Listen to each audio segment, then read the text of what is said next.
안녕하세요. FD 채널의 FD토입니다. 미국 현지 시간 3월 14일에 발표된 미국 PPI 소비자 물가 지수와 소매 판매 지수, 실업수당 청구 건수에 대하여 말씀드리겠습니다. 주요한 세 가지 지표가 동시에 발표되면서 어제 하루 동안 미국 증시는 소폭 하락했는데요. 특히 반도체 섹터의 하락이 전체 증시 하락을 주도했습니다. 보시면서 많은 구독과 좋아요 부탁드립니다. 먼저 연간 생산자 물가 상승률은 1.6% 상승해 시장의 예상치인 1.1%를 상회하였고, 지난 1월의 연간 생산자 물가 상승률인 1.0%보다 높게 나왔습니다.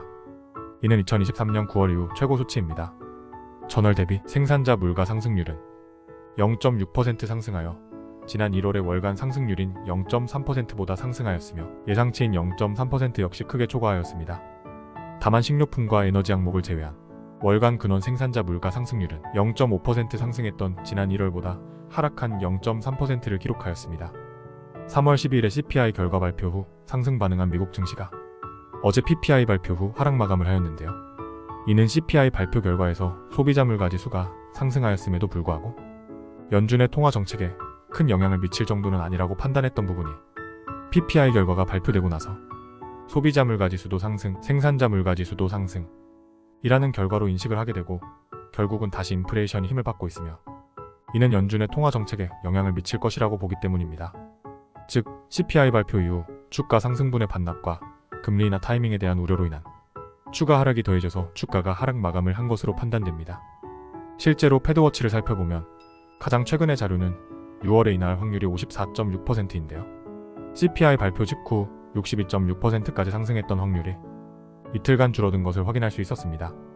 금리 동결 확률은 30.4%에서 40%로 거의 10%나 증가한 것이 보입니다. 그 다음 소매 판매 지수는 연간 1.5% 상승, 전월 대비 0.6% 상승을 보여주었습니다.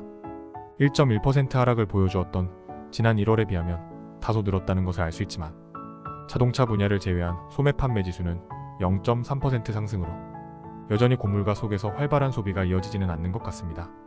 실업수당 청구 건수는 예상치인 21만 8천 건을 다소 하회하는 20만 9천 건으로서 신규 실업자는 여전히 낮은 수준으로 보이고, 연속 실업수당 청구 건수는 181만 건으로서 179만 건인 전달에 비해 다소 늘어난 수치입니다. 기존 실직자 중 재취업자는 좀 더 줄었다는 의미입니다. 미국의 노동시장은 여전히 튼튼해 보이지만 높은 금리와 고물가가 유지되면서 점차 한계 노동자가 늘어나고 있는 추세입니다. 최근 월스트리트 저널은 벵가드 그룹 자료를 인용해 미국의 퇴직연금인 401K 가입자들의 조기 인출이 늘었다는 보도를 했습니다. 고용 호조로 근로자 소득이 계속 증가하고 있지만 식료품, 보육비, 자동차 보험료도 계속 올라 국민들이 재정적으로 어렵다 설명했습니다. 그만큼 연준은 인플레이션의 하락과 금리 인하를 사이에 두고 깊이 고심하고 있을 텐데요. 여러분들도 시시각각 변하는 시장에 적절히 대응하여 현명한 선택하시기 바랍니다. 어제의 미국 증시는 테슬라와 반도체 섹터를 중심으로 하락을 주도했는데요. 테슬라는 전기자동차 시장의 약세 속에서 웰스파고의 등급 하향 및 목표 가격 하락, 내부자 매도 등 악재로 인하여 4.1% 하락하며 162.5달러에 마감했습니다.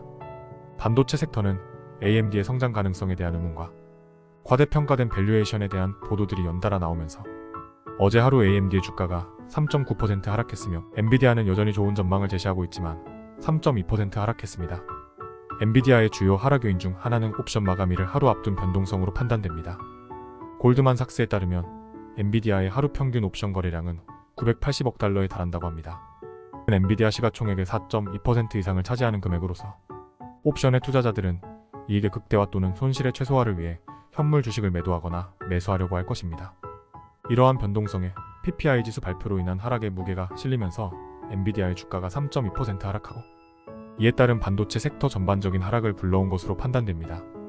오늘도 선물 옵션 동시만기일로 엄청난 변동성을 보여줄 것 같은데요. 여러분들도 강철의 심장만 가지지 말고 냉철한 이성도 함께 챙기시기 바라겠습니다.